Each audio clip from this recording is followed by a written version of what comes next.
भारतका सामु घुँडा टेकेको हो कि भनेर आज आम नेपाली जनताका बीचमा आशंका उत्पन्न भएको छ। त्यसैले किन पनि हो भने नेपाल मलाई लाग्छ एउटा नेपाल एउटा राष्ट्र र भारत राष्ट्रको बीचमा जो सीमा सम्बन्धी विषय लिएर जो विवाद चर्केको थियो त्यो विवादको विषयमा राजनीतिक तहमै वार्ता गरिनु पर्थ्यो। त्यो राजनीतिक तहमा नगरेर गुप्तचरको प्रमुखसँग बसेर नेपालको प्रधानमन्त्रीले कुरा गर्नु यो कूटनैतिक हिसाबमा पनि र राजनीतिक हिसाबले पनि अत्यन्त अमर्यादित र गलत परम्परा हो। त्यसैले नेपालको प्रधानमन्त्रीले एउटा गलत परम्पराको आरम्भ गरेका छन् र नेपालको प्रधानमन्त्रीले नेपालीहरूको शिर निहुरेका छन्, किनकि उनले आफ्नो प्रधानमन्त्रीको पदीय हैसियतलाई बिर्सिएर जो रहेको प्रमुखलाई प्रधानमन्त्रीको निवास बालुवाटारमै बोलाएर जो 3 घण्टासम्मको जो वार्ता गर्नुभएको छ, यसले नेपालको प्रधानमन्त्रीले भारतका सामु लम्पसार परेको अनुभूति आम नेपाली जनताले गरेका छन्। हाम्रो प्रधानमन्त्रीज्यूले त जुन अब भारतले बन्द गर्दाखेरि चाइनाबाट सामान लिएर हाम्रो जनताहरूलाई चाहिँ सुरक्षा सुविधा दिनुभएको थियो, आज आएर कसरी उहाँ चाहिँ भारतको चाहिँ गुलामीमा लाग्नुभयो भन्नुहुन्छ? अब एउटा त सृजनाजी के छैन भने त्यो केपी ओलीजीले, मैले धेरै पटक भनिसकेको छु, केपी ओलीजीले त्यो बेलामा भारतकै इसाराजी उनीलाई नेपालमा विशेष पदवीका लागि नेपालमा आमन्त्रण गर्नु यो अत्यन्त घोर आपत्तिजनक विषय हो। जबकि नेपालीहरूको स्वतन्त्र र सार्वभौमिकताका बारेमा नेपालीले बोल्न सक्दैनन्, विदेशीको इसारामा बोलेका छन् भनेर भन्ने नरबडेलाई, जबकि उनी कूटनीतिक नियोगको मान्छे पनि होइनन्, त्यहाँ सरकारको मान्छे पनि हुन्, सेनाभित्रको मान्छे हुन्। त्यो जसको आफ्नो पदीय आचरणभन्दा पनि बाहिर गएर नेपालको स्वतन्त्र र सार्वभौमिकताका बारेमा गलत सन्देश प्रवाह गर्ने चाहिँ व्यक्तिलाई नेपालको मानार्थ प्रधान सेनापतिको पदवी दिन मुलुकको राष्ट्राध्यक्ष राष्ट्रपतिबाट त्यो सम्मान ग्रहण गर्न बोलाइनु योभन्दा आपत्तिजनक विषय केही हुन सक्दैन। र नेपाल सरकारले पुरै नेपाल हामी हो नेपालीहरूको लागि अत्यन्त बढी दुःखदायी विषय पनि हो। र नेपाल सरकार छ मठ मन्दिरहरूको चाहिँ चैत्य गुम्बाहरूको चाहिँ जुन नेपाली जनताले जो आस्थाको केन्द्र मानेका छन् त्यसलाई बन्द गरेर राखेको छ यो सरकारले, जबरजस्त ढङ्गले लागेको छ। त्यसैले अहिले धर्मकै नाउँमा उभिएका संस्थाहरू समेत पनि राज्यको गलत ढङ्गले चाहिँ उपयोग भइरहेका छन्। र यो हुनुभित्रको एउटा प्रमुख कारण के हो भने मैले दुःख लाग्यो कि हामीले पर्यटन तथा संस्कृति मन्त्रीलाई भेट्न पशुपतिको टिका लिएर जाँदा मन्त्रीले चाहिँ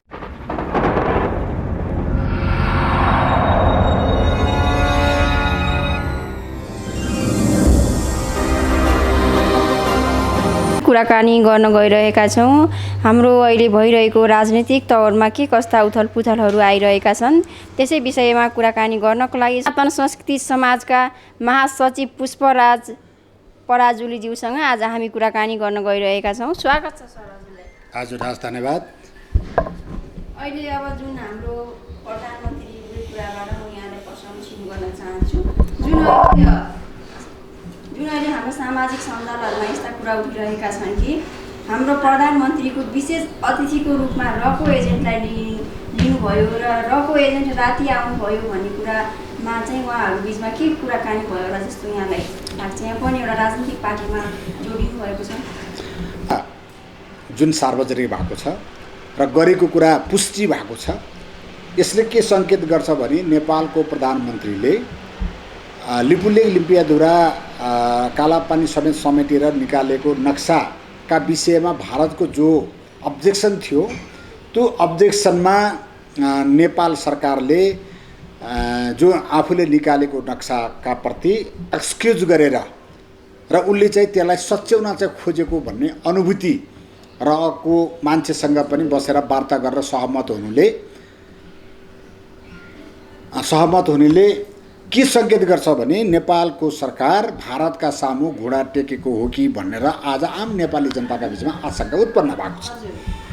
त्यसैले किन पनि हो भने नेपाल मलाई लाग्छ एउटा नेपाल एउटा राष्ट्र र भारत राष्ट्रको बीचमा जो सीमा सम्बन्धी विषय लिएर जो विवाद चर्केको थियो त्यो विवादको विषयमा राजनीतिक तहमै वार्ता गरिनु पर्थ्यो।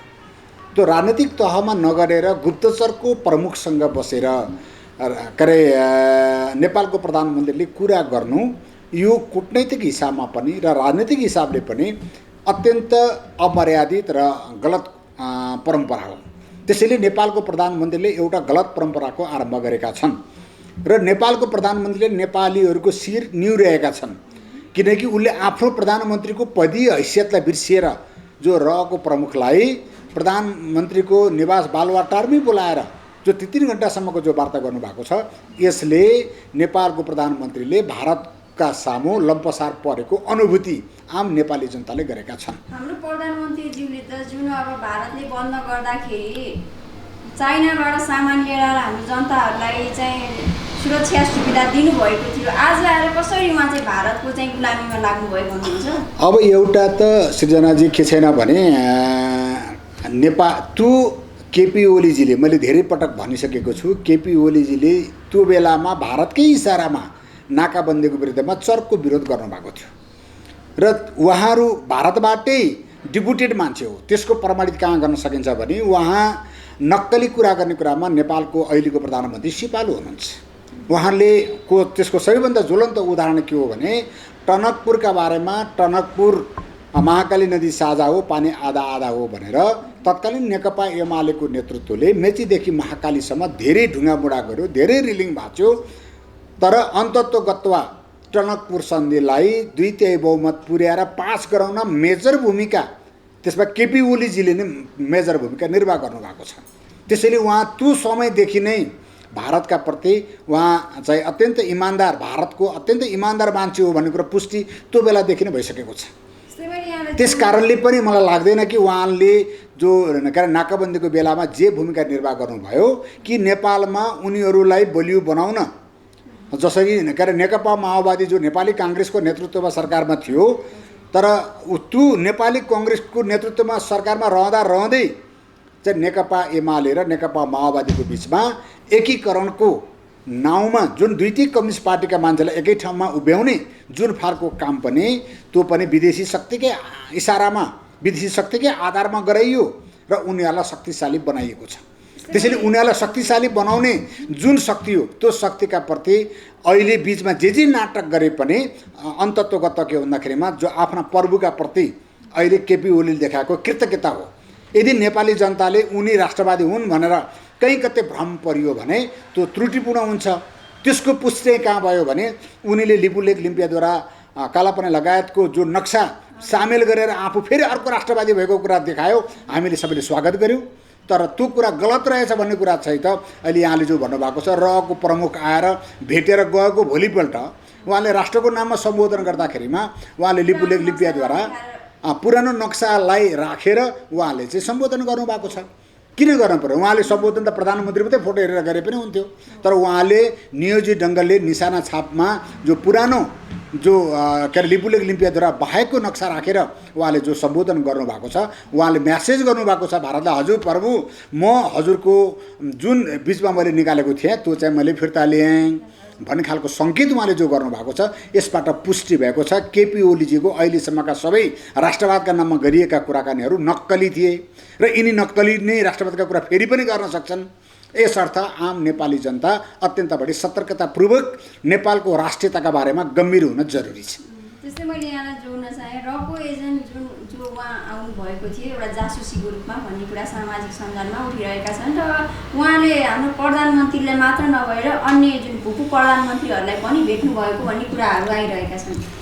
अब यस्तो छ सृजनाजी, नेपालमा यहाँले पनि सुन्नुभयो होला, प्रचण्डले जो माओवादीको कथित जनयुद्ध भनेर जो सञ्चालन गरियो त्यो पनि भारतकै आशीर्वादमा, भारतकै संरक्षणमा त्यो जनयुद्ध चलेको थियो भन्ने खालको कुरा चाहिँ स्पष्ट भइसकेको छ।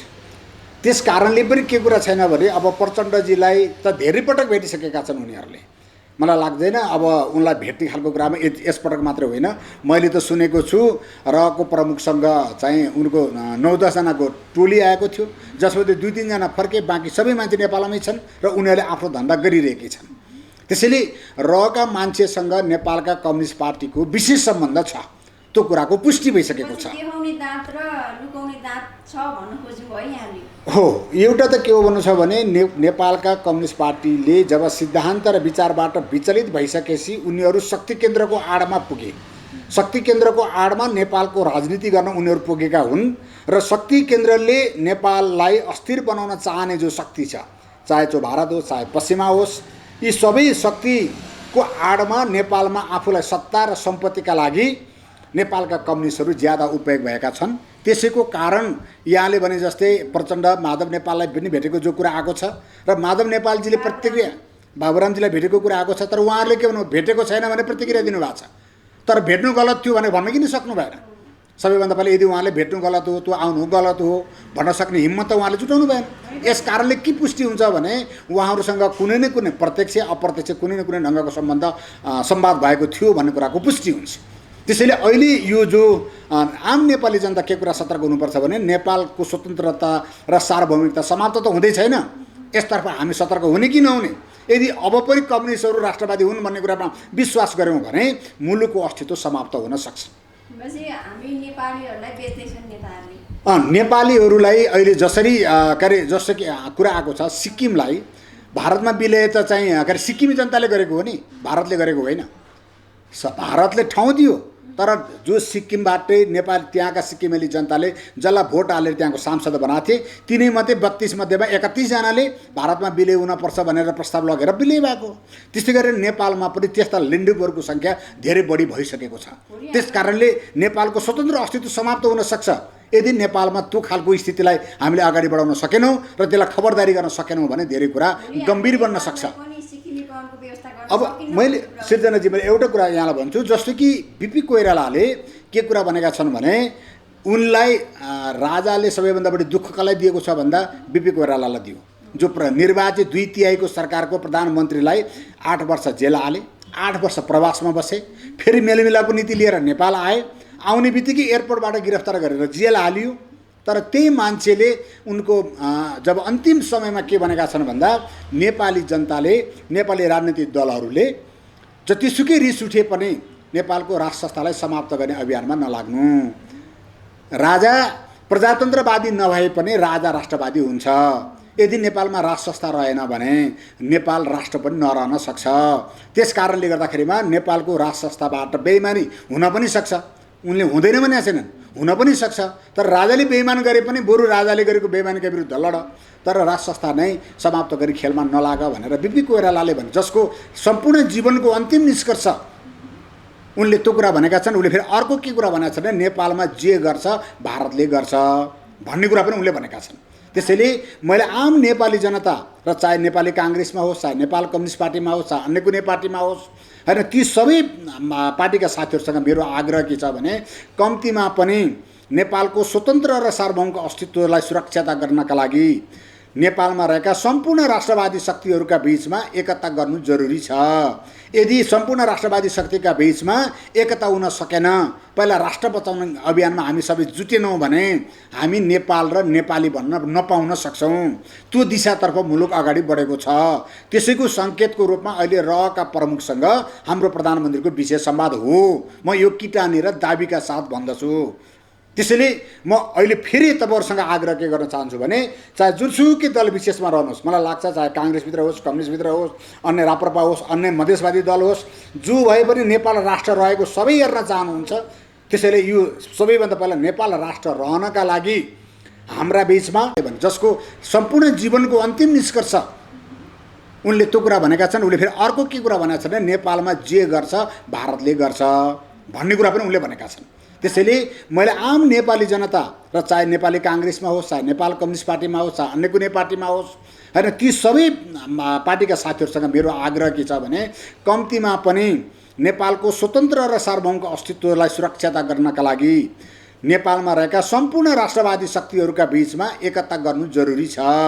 यदि सम्पूर्ण राष्ट्रवादी शक्तिका बीचमा एकता हुन सकेन, पहिला राष्ट्र बचाउने अभियानमा हामी सबै जुटेनौँ भने हामी नेपाल र नेपाली भन्न नपाउन सक्छौँ। त्यो दिशातर्फ मुलुक अगाडि बढेको छ। त्यसैको सङ्केतको रूपमा अहिले रहका प्रमुखसँग हाम्रो प्रधानमन्त्रीको विशेष संवाद हो। म यो किटानी र दाबीका साथ भन्दछु। त्यसैले म अहिले फेरि तपाईँहरूसँग आग्रह के गर्न चाहन्छु भने चाहे जुनसुकै दल विशेषमा रहनुहोस्, मलाई लाग्छ चाहे काङ्ग्रेसभित्र होस्, कम्युनिस्टभित्र होस्, अन्य राप्रपा होस्, अन्य मधेसवादी दल होस्, जो भए पनि नेपाल राष्ट्र रहेको सबै हेर्न चाहनुहुन्छ। त्यसैले यो सबैभन्दा पहिला नेपाल राष्ट्र रहनका लागि हाम्रा बिचमा आज धर्मनिरपेक्ष मुलुक बनाइएको छ, मुलुकलाई गणतन्त्रमा लगिएको छ र मुलुकलाई संहितामा लगिएको छ, मुलुकभित्र कुनै न कुनै प्रकृतिको द्वन्द्व निम्तान खोजिएको छ, देशभित्र देशभन्दा बाहिरको शक्ति ज्यादा क्रियाशील छन्। त्यसैले त्यो विदेशीहरूको क्रीडास्थल नेपाल बन्न गइरहेको छ। त्यसैले नेपाललाई विदेशीहरूको क्रीडास्थल हुनबाट बचाउन जरुरी छ। त्यसैले सबैले दलीय स्वार्थभन्दा माथि उठेर राष्ट्रिय स्वार्थको पक्षमा उभिनुपर्छ र मुलुकको धर्मनिरपेक्षतालाई खारेज गर्दै मुलुकलाई कम्तीमा हाम्रो मौलिक धर्म संस्कृति र परम्पराको जो हिन्दू बौद्ध किराँत सिख जैन बोन लगायतको जो धर्म नेपालको मौलिक धर्म संस्कृति छ यसको संरक्षण गरेर पूर्वीय धर्म दर्शनको अन्तर्राष्ट्रिय केन्द्रको रूपमा नेपाललाई विकसित गरिनुपर्छ र सम्पूर्ण राष्ट्रवादी शक्तिहरूलाई एकीकृत गर्नका लागि त्यो खालको के अभ्यास हुन सक्छ त्यसको लागि सबै सङ्गठित हुन जरुरी छ। त्यसले मैले यहाँलाई जोड्न चाहे जबरजस्त ढङ्गले लागेको छ। त्यसैले अहिले धर्मकै नाउँमा उभिएका संस्थाहरू समेत पनि राज्यको गलत ढङ्गले चाहिँ उपयोग भइरहेका छन् र यो हुनुभित्रको एउटा प्रमुख कारण के हो भने मैले दुःख लाग्यो कि हामीले के अरे पर्यटन तथा संस्कृति मन्त्रीलाई भेट्न पशुपतिको टिका लिएर जाँदा के अरे मन्त्रीले चाहिँ पशुपतिको चाहिँ टिका लगाउन मान्दैनन्, पशुपतिको चाहिँ के अरे खादा ओढ्न मान्दैनन् भनेपछि यो मुलुकभित्र जसले यो मुलुकको मौलिक धर्म संस्कृति परम्पराको जगेर्ना गर्नको साटो त्यसैलाई उपहास गर्ने मान्छे मुलुकको मन्त्री छ भनेपछि तपाईँ आफै अनुमान गर्नुहोस् यस्ताले यो मुलुकको धर्म संस्कृतिमा लागेका मान्छेको संरक्षण गर्छ कि गर्दैन। यिनीहरू त यो मुलुकको धर्म संस्कृति समाप्त गर्ने अभियानमा छन्। यहाँ होली वानी प्रकरणमा तीन दिनसम्म राज्यमा बिदा दिएर प्रधानमन्त्री चाहिँ के अरे सोल्टी होटलमा गुरुआमाको शरणमा जान्छन् भने यो मुलुकभित्र चाहिँ हाम्रो मौलिक धर्म संस्कृतिलाई बचाउनका लागि होइन, अहिलेको सरकार भनेको नेपालको स्वतन्त्र सार्वभौम र यसको जो संस्कृति र परम्परालाई समाप्त गर्नका लागि बनेको सरकार हो। अब एउटा त किन सबैभन्दा पहिलो त के रह्यो भने नेपालको राष्ट्र रहेन भने मैले भने चाहिँ नेपालको परराष्ट्र नीति रह्यो त तपाईँले भने रहको प्रमुखसँग गुप्तचरको प्रमुखसँग नेपालको प्रधानमन्त्रीले विशेष संवाद गर्छन् भने यो मुलुक यो राष्ट्रको रूपमा रह्यो कि रहेन। नेपालको राष्ट्रकै अस्तित्व समाप्त गर्ने शक्तिलाई हामीले बचाइरहने कि नबचाउने। अब नेपाली जनताबिच एक प्रश्न यो भएर उठिसकेको छ। मलाई लाग्दैन नेपाल कम्युनिस्ट पार्टीका सदस्यहरूले केपी ओलीलाई र प्रचण्डलाई चाहिँ भोट हालेको मलाई लाग्छ मुलुकको अस्तित्व समाप्त गर्नका लागि। हिजो नेकपाका साथीहरूले भन्दै थिए भारतीय विस्तारवाद अमेरिकी साम्राज्यवाद भन्थे। आज अमेरिकी साम्राज्यवाद र भारतीय विस्तारवाद उहाँहरूले भन्ने गरेका शक्तिको पछि उनीहरूकै निर्देशनमा काम गर्ने नेकपाका नेता भइसकेपछि मलाई लाग्छ नेकपाका इमान्दार नेता कार्यकर्ताले पनि गम्भीर भएर सोच्नु पर्यो यिनीहरू विदेशीको दलाल बने। त्यसैले अब योबाट मुलुकलाई मुक्ति दिलाउनुपर्छ। मुक्तिको बाटो के हो भन्ने बारेमा सबैले खोज्न पर्ने स्थिति आइसकेको छ।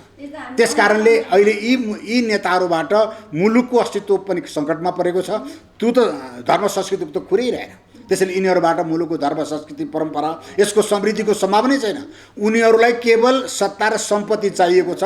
मुलुक कहाँ पुग्छ, नेपालीहरूको अस्तित्व कहाँ पुग्छ भन्ने बारेमा अहिलेको सरकारमा बसेका कुनै पनि प्रधानमन्त्री मन्त्रीहरूलाई चाहिँ यसको बारेमा कुनै मतलब छैन। त्यसैले यिनीहरूबाट मुलुकको अस्तित्व बच्ने, मुलुकको संस्कृति बच्दैन।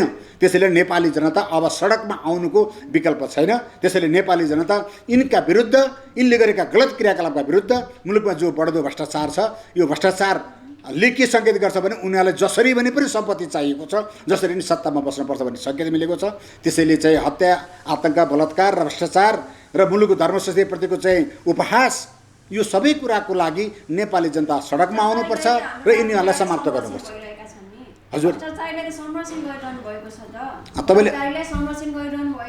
होइन तपाईँले भने हो यहाँले जो भन्नुभयो भ्रष्टाचारीलाई त अहिले भ्रष्टाचारी नभइकन त केपी ओलीजीले गलत काम गर्नै सक्दैनन् नि।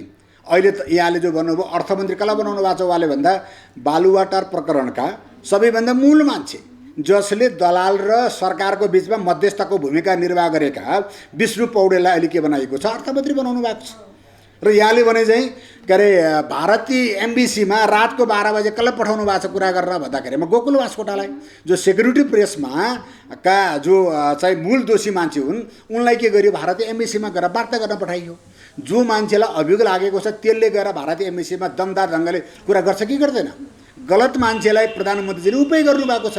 त्यस कारणले गर्दाखेरिमा प्रधानमन्त्रीजी भ्रष्टाचारीहरूको, तस्करहरूको र राष्ट्रविरोधी शक्तिहरूको घेरामा हुनुहुन्छ। त्यस कारणले केपी ओलीजी, प्रचण्डजी, माधव नेपालजीहरू तस्कर, भ्रष्ट र चाहिँ के अरे राष्ट्रविरोधी शक्तिहरूको घेरामा परिसक्नु भएको छ। त्यसैले त्यो बाटो मुलुकलाई उम्काउनु जरुरी छ। इभन शेरबहादुर देउवा समेत जो काङ्ग्रेसको प्रमुख प्रतिपक्षी दलले मुलुकमा यति धेरै अनाचार दुराचार भ्रष्टाचार हुँदा पनि आज त्यसको बारेमा नेपाली काङ्ग्रेस जो प्रमुख प्रतिपक्षी छ, आज त्यो प्रमुख प्रतिपक्षी दलले यसको बारेमा सशक्त विरोध गर्न सक्नु पर्थ्यो। तर नेपाली काङ्ग्रेसको पनि सशक्त प्रतिरोधको कुनै गुन्जाइस छैन। यसैले नेपालका राजनीतिक दलको शीर्ष नेतृत्वहरू विदेशीको कब्जामा गइसकेका छन् र उनीहरू विदेशीको इसारा मान्न बाध्य छन्। त्यसैले उनीहरूबाट मुलुकको स्वतन्त्रताको नि रक्षा हुन सक्दैन, सार्वभौमताको नि रक्षा हुन सक्दैन, नेपालको समृद्धिको नि सम्भावना छैन। त्यसैले उनीहरूको आफ्नो दिमागले कामै गर्दैन, विदेशीको इसाराको मात्रै भरमा काम गर्नुपर्छ र नेपाललाई अन्तर्राष्ट्रिय क्रीडास्थल बनाउन पश्चिमा शक्तिले चाहेको छ, भारतले आफ्नो मुठ्ठीमा राख्न चाहेको छ। त्यसैले आज नेपालका नेताहरू भारत र पश्चिमाको मुठ्ठीमा पुगिसकेका छन्, जसका कारणले मुलुकको स्वतन्त्र अस्तित्व बच्न धेरै कठिन छ, कुनै सम्भावना छैन। त्यसैले उनीहरूको आफ्नो दिमागले कामै गर्दैन, विदेशीको इसाराको मात्रै भरमा काम गर्नुपर्छ र नेपाललाई अन्तर्राष्ट्रिय क्रीडास्थल बनाउन पश्चिमा शक्तिले चाहेको छ, भारतले आफ्नो मुठ्ठीमा राख्न चाहेको छ।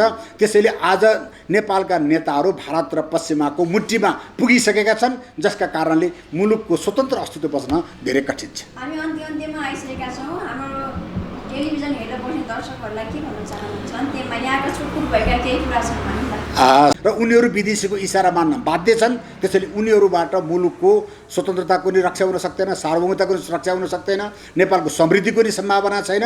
त्यसैले उनीहरूको आफ्नो दिमागले कामै गर्दैन, विदेशीको इसाराको मात्रै भरमा काम गर्नुपर्छ र नेपाललाई अन्तर्राष्ट्रिय क्रीडास्थल बनाउन पश्चिमा शक्तिले चाहेको छ, भारतले आफ्नो मुठ्ठीमा राख्न चाहेको छ।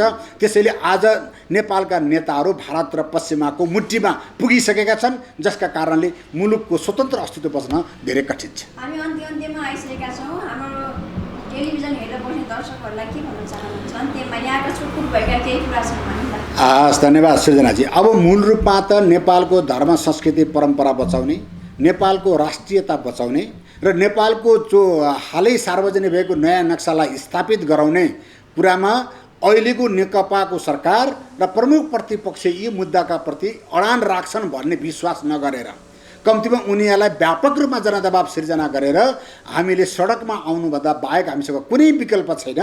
मलाई लाग्छ हामीले विलम्ब गर्नु हुँदैन। अहिले कोरोनाका कारणले हामीलाई सडकमा आउन धेरै अप्ठ्यारो भएको छ, तर पनि सामाजिक दूरी भौतिक दूरी कायम गरेर भए पनि यिनीहरूलाई दबाब दिनका लागि सडकमा आउन म आम नेपाली जनतालाई हार्दिक आग्रह गर्न चाहन्छु कि यदि हामीले सडकमा आउन विलम्ब गरेको बेलामा हामी नेपाल र नेपाली हौँ भन्ने हामीले पाउन सक्ने छैनौँ। तसर्थ हामी नेपाल र नेपाली हुनका लागि पनि हामीले चाहिँ अब सडकमा आउनुको एकमात्र विकल्प बाँकी छ। त्यसैले सरकारको भ्रष्ट चरित्रका विरुद्धमा, राष्ट्रविरोधी राष्ट्रघात विरोधी चरित्रका लागि र यो मुलुक धर्मश्री परम्पराको संरक्षणका लागि हामी सडकमा आउनुको एकमात्र विकल्प छ। त्यसैले चाहे नेपाली काङ्ग्रेस हो, चाहे नेकपा हो, चाहे मधेसवादी हो, चाहे राप्रपा हो, चाहे अन्य साना कुनै पार्टी हुन्, सबै पार्टीका साथीहरू र सामाजिक संस्थामा आबद्ध भएका साथीहरू हुनुहुन्छ। सबैले राष्ट्रलाई शिरमा राखेर यो मुलुकलाई चाहिँ बचाउने अभियानमा सडकमा आउनुहोस्। मलाई लाग्छ हामी त्यो अभियानमा संयोजन गर्ने कोसिस हामी पनि गर्नेछौँ, अरू साथीभाइ पनि गर्नुभएको छ। त्यसैले हामी सबैको एकमात्र सूत्र राष्ट्र बचाउ अभियानमा अगाडि लागौँ। यसको लागि जे पर्छ त्यसको लागि तयार रहौँ, यही आह्वान गर्न चाहन्छु। हस्, धन्यवाद।